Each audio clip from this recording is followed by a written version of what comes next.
Lila of the Whispering Woods. The village nestled between the river and the woods. They called it Willow Creek, a place of simple folk and quiet lives.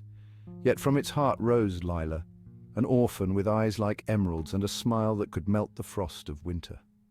Abandoned at the church steps as a babe, she grew up under the watchful eyes of the village elders, their kindness failing to penetrate the wall that sorrow had built around her young heart. Lila learned quickly.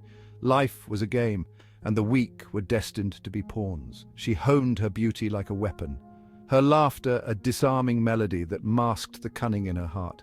Villagers succumbed to her charm, their pockets lighter, their secrets bared. Lila cared little for their whispers, their judgments. Survival, she learned, was a solitary game. The woods, with their whispering leaves and hidden trails, became her sanctuary. It was there she felt most alive, most free. Among the rustling leaves and the watchful eyes of unseen creatures, Lila found solace, a sense of belonging that eluded her within the village walls. The whispers of the wind carried secrets, and she, the orphan girl, listened. The woods held no judgment, only echoes of her own desires, and what Lila desired most was freedom. Freedom from the need, the constant struggle, the weight of her own cunning. She longed for a life where her smiles were genuine, her laughter unburdened. But such dreams, she knew, were for fools, and Lila was no fool. The Stranger and the Black Star. A chill wind blew down the river, carrying with it the scent of rain and the murmur of something unsettling.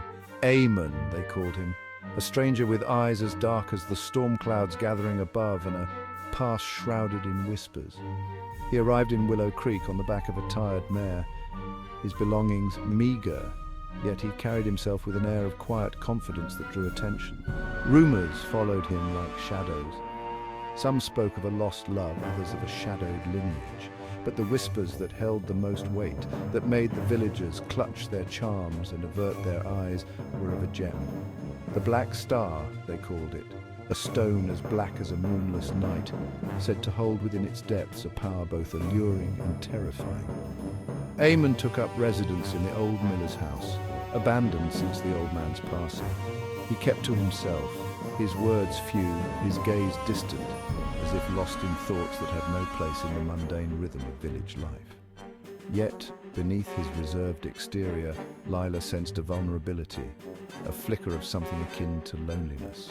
It was a weakness she recognized, a vulnerability she had exploited countless times before. The Black Star, the whispers insisted, was more than just a gem. It was a curse, a burden, a source of untold power that could bring both fortune and ruin.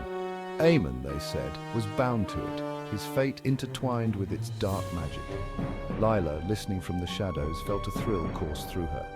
Here, finally, was a prize worthy of her talents, a challenge to stir the restless spirit within. She would have the Black Star.